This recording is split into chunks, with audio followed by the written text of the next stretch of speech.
Welcome back to Tutorial Tidbits. I'm Elizabeth St. Hilaire, and this week I had fun playing with a brand new product to me, and that is Dina Wakley Media Scribble Sticks. They came to me from joggles.com, and I've got them in all 3 color palettes. They're water-soluble sticks, much like crayons, and you can use them on the point, on the flat back end, or on the side. I'm going to use them on the side for some rubbings, and then they're water soluble, so you can blend them out with water and they bleed and blend like paint. So they're a lot of fun, and I had a good time experimenting with them this week. So before we go into the studio, I just want to remind you that if you would like to receive this video every week as a blog post with the product resources below, then please join my mailing list. My mailing list is in the upper right hand corner, that information, and you will receive this as a blog post every week, and you'll have links to product purchase that makes it simple and easy. And who doesn't like that?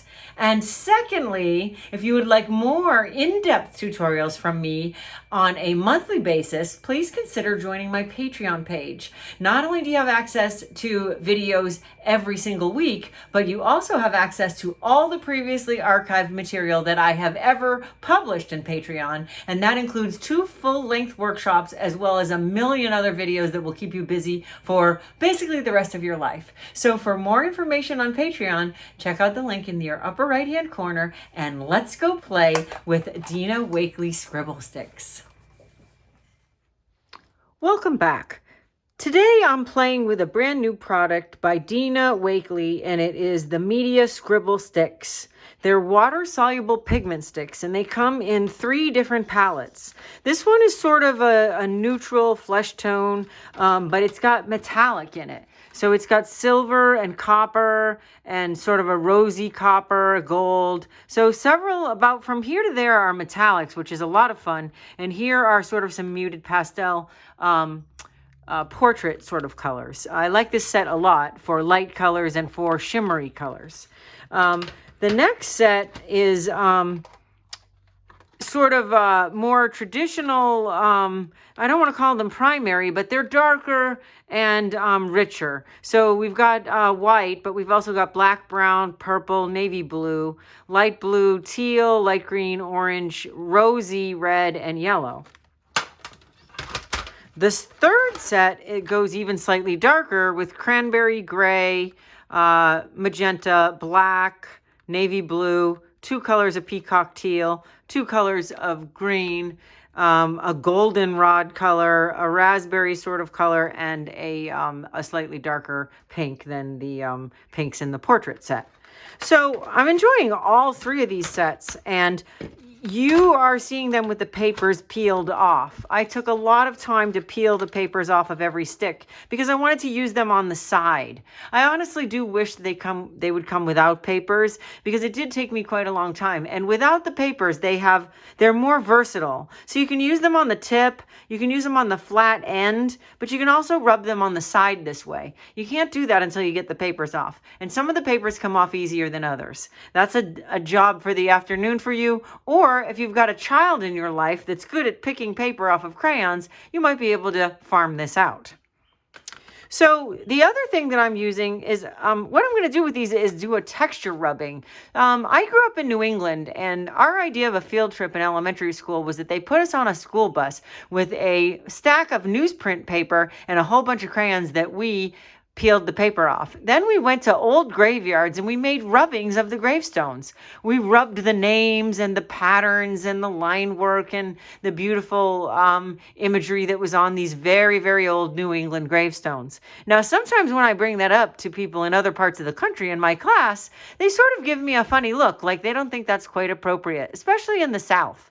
But I have to say that that was a field trip for us as kids for a couple of years when we were young, and it was always one of my favorite things. But we were using crayons, and Crayola crayons are not water soluble.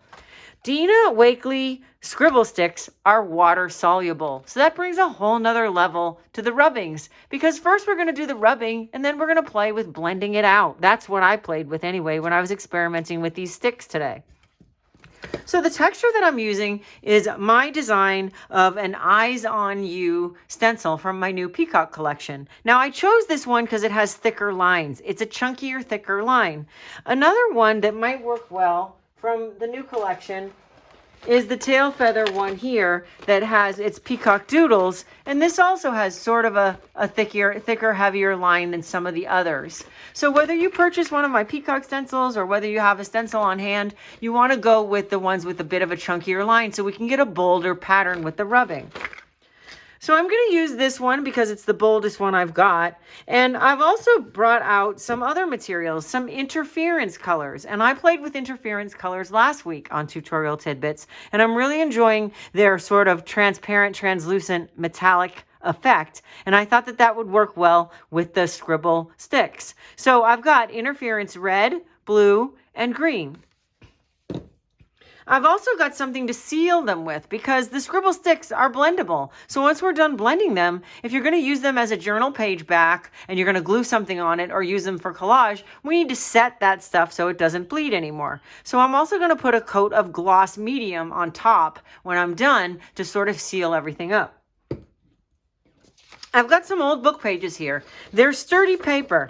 They're not real thin because when you're rubbing hard with the sticks, you don't want them to tear. And you want them also to be able to work on the gel plate because that's how we're going to apply the interference and the gloss medium. So you don't want too thin of a sheet or a crumbly, dry, old sheet. But I do like these old recipe pages. So what I'm going to do is I'm going to put the stencil down on the nonstick craft mat. This is my nonstick craft mat. This tabletop wipes up clean of everything. Paint, varnish, scribble sticks, spills, you name it. It scrapes off or wipes off. And if you're interested in learning more about this, check out the upper right-hand corner of your video and check out my blog. The blog post, if you subscribe to my newsletter, you'll get tutorial tidbits as a blog post. And at the bottom, I'll give resources for all the products that I use. So you might want to subscribe for my newsletter, which will subscribe you to my blog. And then you will get a great every week in your inbox so that you don't miss it with all the resources for the products I'm using. So I love this surface because it keeps it clean for the videos. So I'm going to put the stencil down. And then I'm going to put the paper on top of the stencil. And for this demonstration, I'm going to sort of stay with some peacock colors. But if you're not doing peacock stencils and you want to get into the flesh tones and the metallics, this is a beautiful set for that.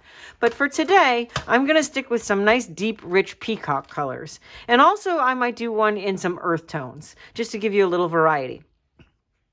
So the first one I'm going to do is I'm going to grab some of the blue and the purple and the really dark blue and the teal color.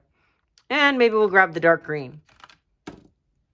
And I think that's good. So we'll stick with these. These are sort of nice, dark, rich peacock colors. So it's important that you keep your hand on the paper so that you keep the stencil from slipping.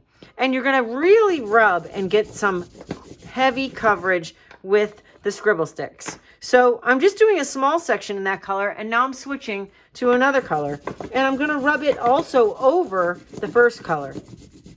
So I'm going to rub it over the first color. Then I'm going to bring back some of this green, and I'm going to bring that into the other two colors. So I'm not doing separate patches. I'm overlapping them and letting them play together. So now I've got a nice dark blue. And I'll rotate that and bring in some of this purple. It's important that you rub really hard to get good contact with these colors. You want a nice, thick, rich application. So I'm just going to switch around, changing up the colors and allowing them to blend together. Overlapping and hanging onto my sheet so I don't get out of alignment. It's not the end of the world if you get out of alignment. It could actually be interesting to have it sort of shifted. You have to play with it that way.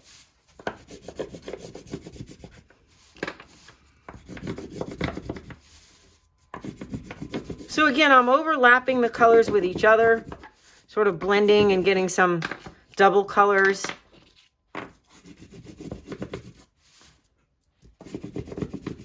Making sure everything's rich with heavy coverage.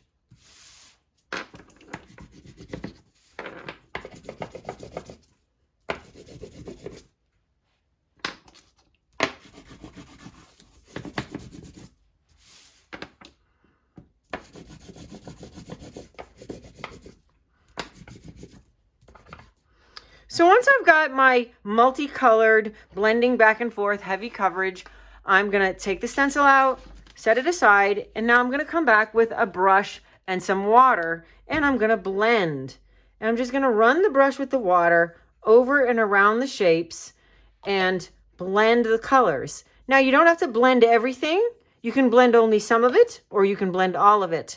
It's kind of a personal preference. You can smear it back and forth, or you can go around with the shape and just blend it, leaving some of the plain paper underneath. Or you could blend across and blend the whole thing. I kind of like the way I follow the form of this peacock eye pattern, and then I'm leaving some of the paper just plain and unpainted. But I do want to make sure that I blend some of these out nice and soft, and then maybe I'll blend some of them more than others. The purple blends really beautifully. That's a great blending color. Some of them blend more than others, and that's also nice for variety.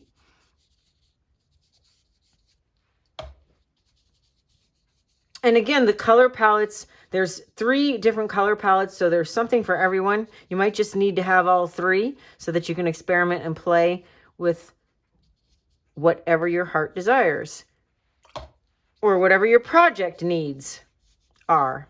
So I've got these beautiful blends from one color going into the next, and soft edges on a lot of them, and I've left some of the edges hard. So I'm going to set this aside to dry, and then I'm going to do one in an earth tone palette. So I'm going to set this aside to dry, and I'm going to grab a second one, and this time we'll use the Doodle mask. And we'll do, I think I'll do earth tone colors. So I'll put these back.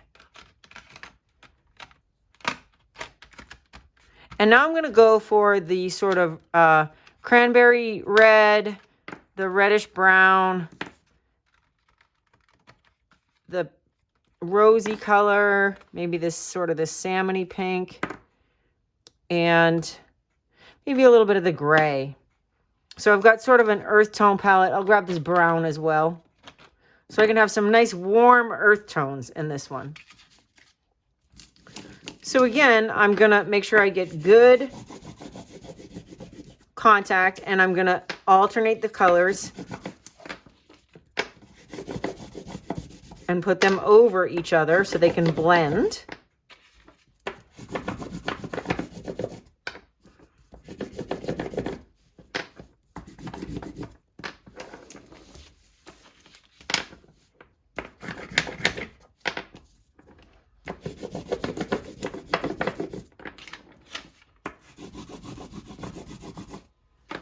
Even the copper might have looked nice blended in with this one.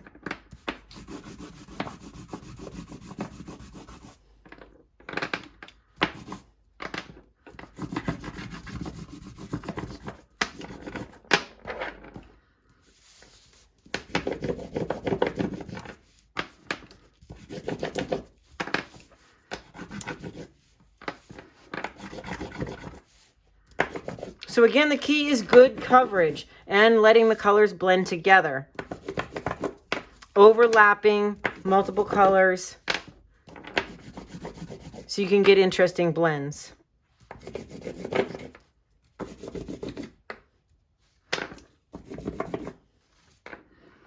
So now, again, I'm going to remove the stencil and bring back in my brush with the water, and I'm going to follow the shape of the stencil and blend these out so that I can leave some negative space of the paper in the natural neutral color.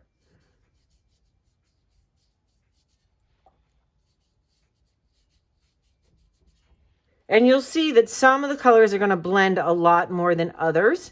So depending on the effect that you want, you may choose your colors with that in mind, or you may combine them so that you have some that blend really well mixed with some that blend a little bit less. I kind of like that about them, that they have different blending properties. The purple blends really well, and so does that cranberry red, as you can see.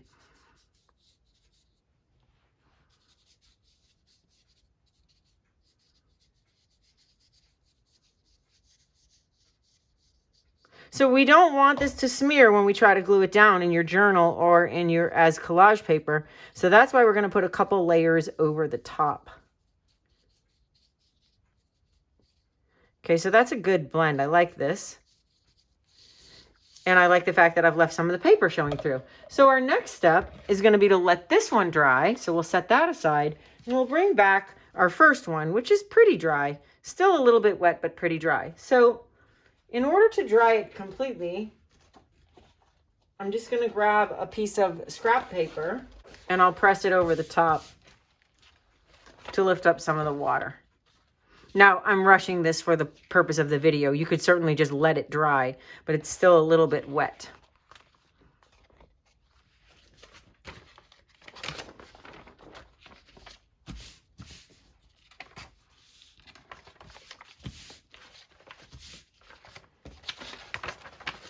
All right, so this one, I'm going to bring out my gel plate, and I'm either going to go over it with the interference blue or the green blue, something that goes along with this color palette.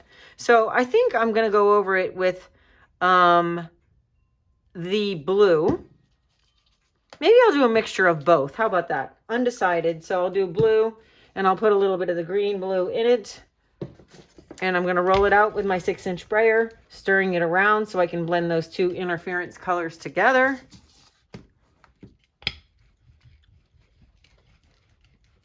And I'm getting a pretty good layer of paint because remember, I'm using this color not only to tint what I've done, but also to help me seal it up so that it doesn't smear. So I'm going to take this and print that interference right over the top of it.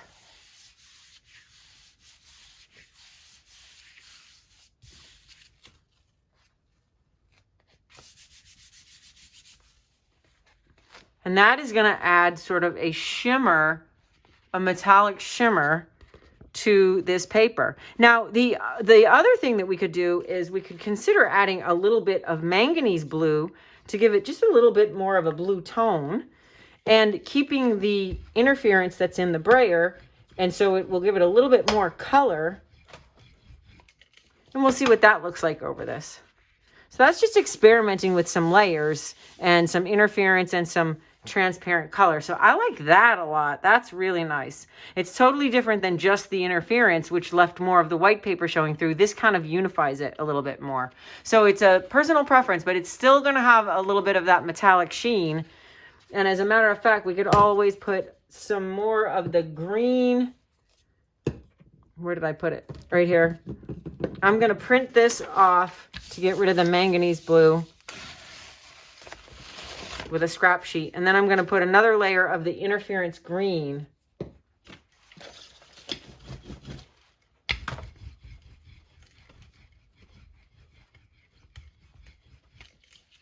on top.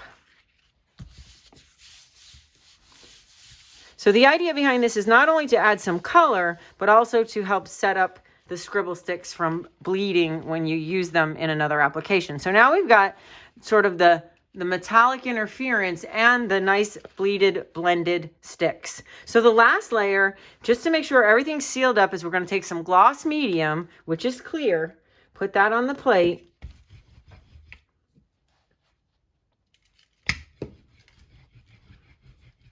Roll out a nice layer and seal up one more time. So that's 3 layers of acrylic on top of the scribble sticks. So at this point, they're not going anywhere. So that's the scribble sticks with the beautiful blending on an old recipe page and a little bit of interference, some manganese blue, and the gloss medium. I like how that came out. So here's an example of some that I did with gold interference, and I didn't put any color over the top. So these are just with a gold, sort of a gold shimmer interference over on a smaller book page, but very similar, only instead of adding a solid color, I just added the gold interference to this one. So this is more subtle and less blue. So this one is now just about dry, and if it's got any leftover, we can lift it up with a cleanup sheet And now this one, we'll try just putting the interference gold, or since we've seen what the interference gold looks like on these, let's go over it with the red, the interference red, because this is sort of in a red kind of pink family. So we'll put the interference red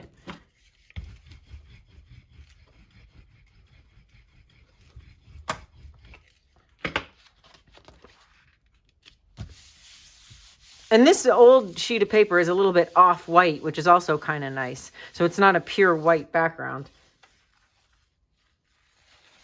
And there's, let's do another layer of that because it's real subtle. So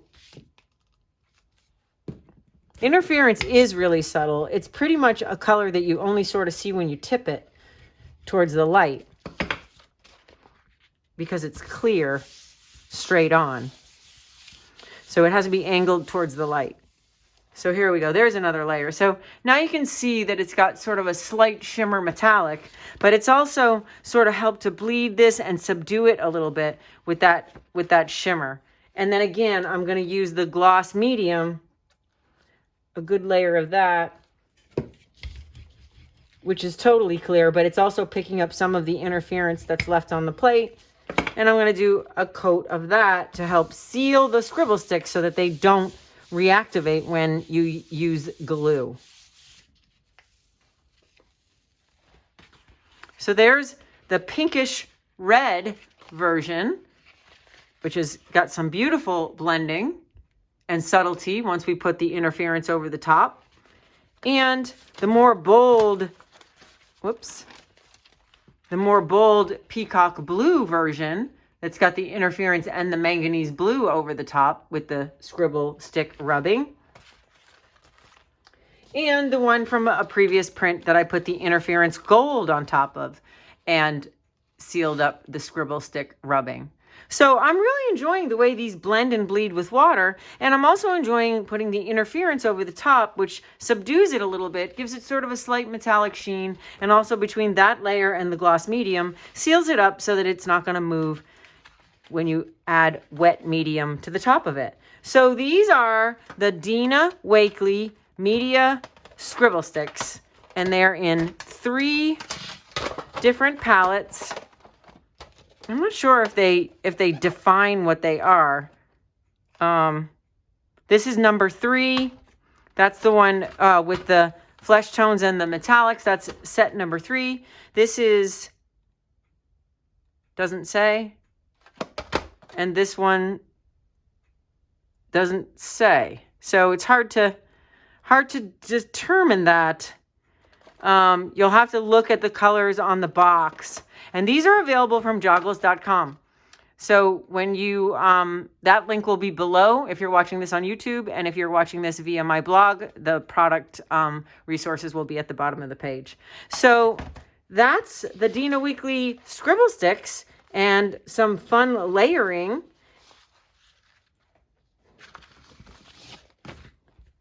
Happy Friday, and thank you for being here.